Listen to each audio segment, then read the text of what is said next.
Hello बच्चों, welcome to fast lane physics. जैसे कि आप सभी लोगों को पता चल चुका होगा अब तक सिलेबस रिडक्शन के बारे में। वैसे कोई खासा रिडक्शन नहीं हुआ है। थोड़े जो बेसिकली कुछ टॉपिक्स ऐसे थे जो नॉन इम्पॉर्टेंट थे, कुछ मुझे जो अपने अकॉर्डिंग लगा कि इंपॉर्टेंट टॉपिक्स थे वो नहीं हटाने चाहिए थे। मैं दोनों के ऊपर ही डिस्कशन करूँगा आपसे। तो बेसिकली स्टार्ट करता हूँ मैं चैप्टर 1 से। जैसे कि चैप्टर 1 है आपका इलेक्ट्रिक चार्जेस एंड फील्ड, है ना। Electric charges and field. इसमें जो है बेटा बिल्कुल चैप्टर के लास्ट में से एक टॉपिक हटा दिया गया है। हम जब इलेक्ट्रिक फील्ड कैलकुलेट करते हैं एक लीनियर चार्ज की वजह से, सरफेस चार्ज की वजह से और एक स्फेरिकल शेल की वजह से, तो इसमें यूनिफॉर्मली चार्ज्ड जो आपका स्फेरिकल शेल है,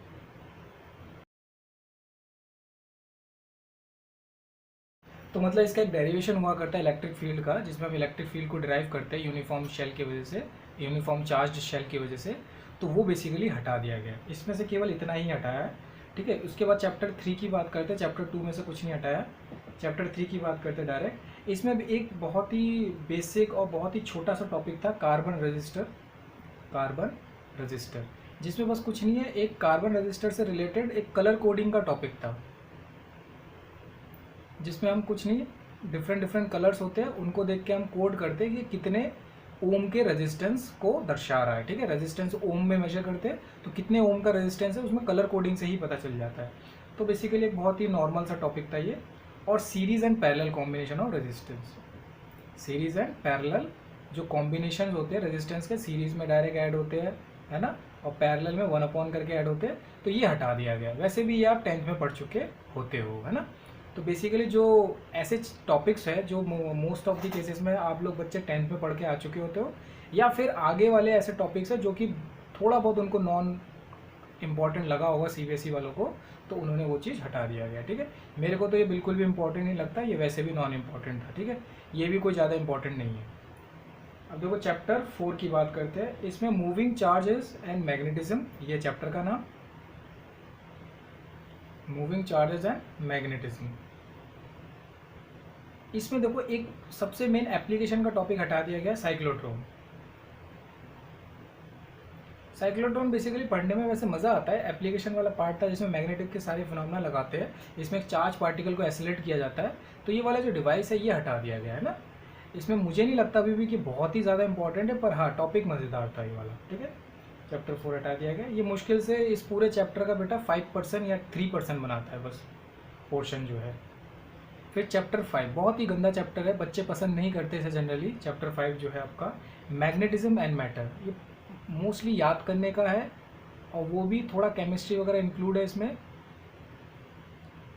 इसमें क्या प्रॉपर्टीज़ याद करनी पड़ती है, ज़्यादा फिजिक्स से रिलेटेड इसमें ज़्यादा चीज़ें हैं नहीं। इसमें वो जो परमानेंट मैग्नेट है उसकी प्रॉपर्टीज़ है, नॉर्थ पोल साउथ पोल, कितनी फील्ड बनती है, तो ये सब जो है थोड़ा नॉन इम्पॉर्टेंट होता है।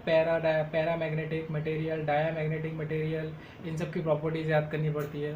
तो बच्चों को टीडियस लगता है, थोड़ा थका देने वाला है वाला। तो ये तो मैं अच्छा मानता हूँ कि ये सब चीज़ें हटा दिया गया। मुझे बेसिकली इसका कोई काम भी नहीं लगता आगे। जैसे कि इलेक्ट्रोमैग्नेट्स वगैरह भी है, इलेक्ट्रोमैग्नेट्स वगैरह ये सब आप 10th में पढ़ के आ चुके हो, इलेक्ट्रोमैग्नेट्स क्या होते हैं, ठीक है। अब अगली बात कर लेते हैं बेटा चैप्टर 7 की। चैप्टर 6 में से कुछ नहीं हटाया गया। चैप्टर 7 है ऑल्टरनेटिंग करंट, शॉर्टकट में लिख देता हूँ एसी, है ना। इसमें बस 2 डेफिनेशन टाइप चीज़ें हटाया, एक तो पावर फैक्टर है और एक बेटा वॉटलेस करंट। एक वॉटलेस करंट, ये बेसिकली इनका डेफिनेशन होता है, ज़्यादा कुछ है नहीं इसमें, बहुत छोटे छोटे टॉपिक है। ये दोनों टॉपिक हटा दिए गए, मुश्किल से 1% भी नहीं बनाता पूरे चैप्टर का, ठीक है। फिर उसके बाद ईएम वेव्स है चैप्टर 8 में। चैप्टर 8 आपका ईएम वेव्स है। उसमें से जो केवल इंट्रो पार्ट है ना कि ईएम वेव क्या होता है, बेसिकली कैसे प्रोड्यूस होता है, इंट्रो पार्ट हटा दिया गया है। बाकी मैं बता दूं इस चैप्टर में कुछ बेसिकली 5-6 इक्वेशंस होते हैं मेन, तो वो इक्वेशन इसमें रह गए। वैसे भी ये चैप्टर बहुत छोटा था जिसमें से इंट्रो हटा दिया गया। बेसिकली कुछ अब इक्वेशंस का डिस्कस करते हैं, दैट्स इट, ये चैप्टर खत्म हो जाता है, ठीक है।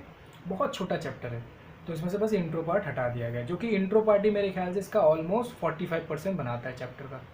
तो उसके बाद आपका आता है चैप्टर 9। चैप्टर 9 जो कि है ray optics an optical instrument, ठीक है ना, एन ऑप्टिकल इंस्ट्रूमेंट देख लेना। रे ऑप्टिक्स मतलब कुल मिला के ऑप्टिक्स वाला चैप्टर है। इसमें जैसे बेटा जो अगेन वही घिसा बेटा आप 10th में पढ़ चुके हो, तो रिफ्लेक्शन ऑफ लाइट, है ना, स्फेरिकल मिरर, ये जो टॉपिक है ये आप ऑलरेडी 10th में आपको आइडिया लग जाता है इनके बारे में, कॉनकेव और कॉन्वेक्स मिरर होते हैं, ठीक है। और इसका जो मिरर फार्मूला होता है, एक मिरर फार्मूला भी होता है बेटा, वो भी हटा दिया गया है। यही होता है 1/f equals to 1/v plus 1/u, ये आप लोगों को पता होगा या याद आ गया होगा। और एक स्कैटरिंग ऑफ लाइट, ये भी आप 10th में बराबर पढ़ के आ चुके होते बेटा। स्कैटरिंग ऑफ लाइट पूरा उसी का रिपीटेशन था, 12th में डाल दिया गया था। तो स्कैटरिंग ऑफ लाइट, जिसकी वजह से आपको ब्लू कलर दिखता है स्काई का, है ना, स्काई का ब्लू कलर अपीयर होता है। और रेडिश अपीयरेंस जो होता है सन का, वो भी रेडिश अपीयरेंस ऑफ सन। ये सब जो टॉपिक है, एट सनराइज एंड सनसेट, आपको पता होगा ना, सनराइज के टाइम पे लाल दिखता है सूरज और सनसेट के टाइम पे भी लाल दिखता है, बाकी बीच में बिल्कुल लगभग वाइट दिखने लगता है। तो ये सब कलर चेंज हुआ थे उसी का। और बाकी देखो इसमें बेटा टेलीस्कोप था, जो कि ये इस वाले पोर्शन में ऑप्टिकल इंस्ट्रूमेंट वाले पोर्शन में से है। वो क्या है आपका, माइक्रोस्कोप एंड टेलीस्कोप बेटा। इनके ऊपर एक अलग से एक रिजॉल्विंग पावर करके फॉर्मूलेज वगैरह तैयार करते हैं, तो वो वाला टॉपिक इसमें हटा दिया गया। हालांकि माइक्रोस्कोप और टेलीस्कोप का कंस्ट्रक्शन वगैरह है, क्योंकि उसके बारे में कोई डिस्कशन नहीं दिया है, तो जिसके बारे में नहीं बताया गया यहाँ पे मतलब वो टॉपिक है। इनका केवल रिजॉल्विंग पावर के जो फॉर्मूले वगैरह पढ़ते हैं वो सब हटा दिया गया, वैसे भी बहुत फालतू का था ये सब, ठीक है। और वेव ऑप्टिक्स में से बेटा पोलराइजेशन हटा दिया गया है। पोलराइजेशन ऑप्टिक्स के अंदर, ऑप्टिक्स के एक्चुअली दो पार्ट है, रे ऑप्टिक्स और वेव ऑप्टिक्स भी होता है। पोलराइजेशन अपने आप में एक चैप्टर था, छोटा चैप्टर था, करीब करीब पूरे वेव ऑप्टिक्स चैप्टर का एक 33% करीब ये बनाता है, क्योंकि 3 ही चैप्टर से मिलकर वेव ऑप्टिक्स बनता है। एक इंटरफेरेंस होता है, एक डिफ्रैक्शन होता है और एक पोलराइजेशन होता है, ठीक है, जिसमें इंटरफेरेंस थोड़ा बड़ा होता है। तो लगभग 30% कवर करता है ये वाला, ठीक है, पोलराइजेशन वाला टॉपिक, जिसमें पूरा लगभग हर चीज़ हटा दिया गया। ब्रूस्टर्स लॉ ये भी बेटा पोलराइजेशन चैप्टर के अंदर ही है। और प्लेन पोलराइज लाइट और पोलरॉइड्स, ये भी डिवाइस होते हैं इनके अंदर। लगभग ये इन्होंने बस सारे टॉपिक का नाम ले रखा है जो कि पोलराइजेशन चैप्टर के अंदर आता है। कुल मिला के पूरा चैप्टर गायब कर दिया इन्होंने।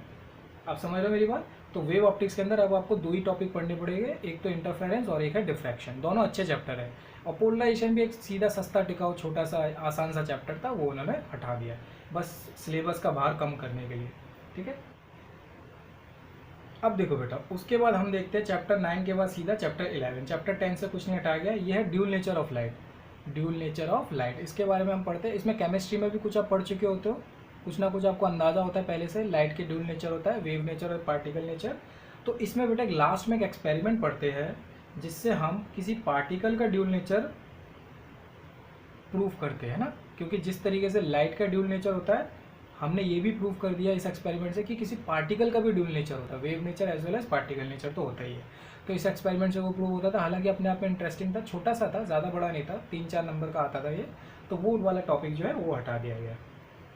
इस साइकोलॉजिकल इफेक्ट लाने के लिए बेटा छोटा सा टॉपिक हटा दिया गया। आपको लगेगा कि बहुत ज़्यादा सिलेबस रिडक्शन कर दिया गया है ना। ऐसे ही देखो बेटा, अगला चैप्टर है चैप्टर 13। चैप्टर 12 से कुछ नहीं हटाया गया। ये चैप्टर का नाम है न्यूक्लियर। इससे पहले था एटम्स। एटम्स वाले में से कुछ नहीं हटाया। न्यूक्लियर में से ये हालांकि कुछ बच्चों को दिक्कत देती है ये वाले टॉपिक। रेडियो एक्टिविटी, ये सब आप केमिस्ट्री में भी पढ़ते हो।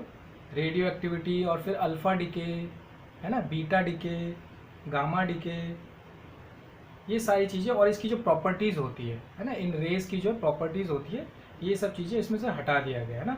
हाफ लाइफ, मीन लाइफ, ये सब आप केमिस्ट्री में कहीं ना कहीं पढ़ चुके हो। नहीं भी पढ़ चुके हो ना, तो आप 12th में ऑलरेडी इनको पढ़ोगे ज़रूर। ये फिजिक्स में से ज़रूर हटा दिया गया, पर बेटा एज इट इज़ आपको केमिस्ट्री के चैप्टर में मिलेगा।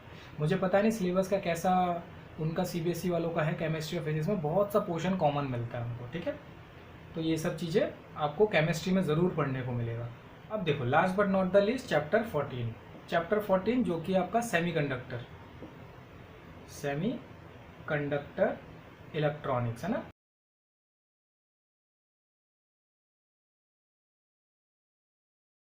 इससे सेमीकंडक्टर के बने हुए बहुत सारे डिवाइस के बारे में पढ़ते हैं इसमें सबसे पहले मटेरियल का इंट्रोडक्शन की ये सेमीकंडक्टर मटेरियल्स होते क्या है, और फिर कुछ सिंपल डिवाइसेस थे और सिंपल सर्किट्स थे इसमें से, वो सब हटा दिया गया है ना। सिंपल सर्किट्स थे इसमें काफ़ी। तो मुझे पता नहीं इसमें अब रखा क्या है मेन। तो I hope PN junction diode वगैरह 2-4 टॉपिक, बस वही 2-4 टॉपिक इसमें रखा हुआ है। बाकी तो इसमें से मेन में हटा दिया गया, इंट्रो हटा दिया है। और लास्ट में एक होता था बेटा जेनर डायोड। ये अपने आप में काफ़ी अच्छा इसका एप्लीकेशन था, मुझे तो काफ़ी अच्छा टॉपिक लगता है जेनर डायोड और उसके एप्लीकेशन, ये सब हटा दिया गया। और इसके कैरेक्टरिस्टिक्स भी थे। कैरेक्टरिस्टिक्स में क्या होता है, हम बेसिकली इसके ग्राफ पढ़ते हैं कि कहाँ पे किस जोन में कैसे बिहेव करता है डायोड, ठीक है, ये हटा दिया गया है। और फिर इसका एक एप्लीकेशन वाला पार्ट था, वो भी हटा दिया गया है, जिसमें एप्लीकेशन में हम बेटा जेनर डायोड को एज अ वोल्टेज रेगुलेटर की तरह इस्तेमाल करते हैं।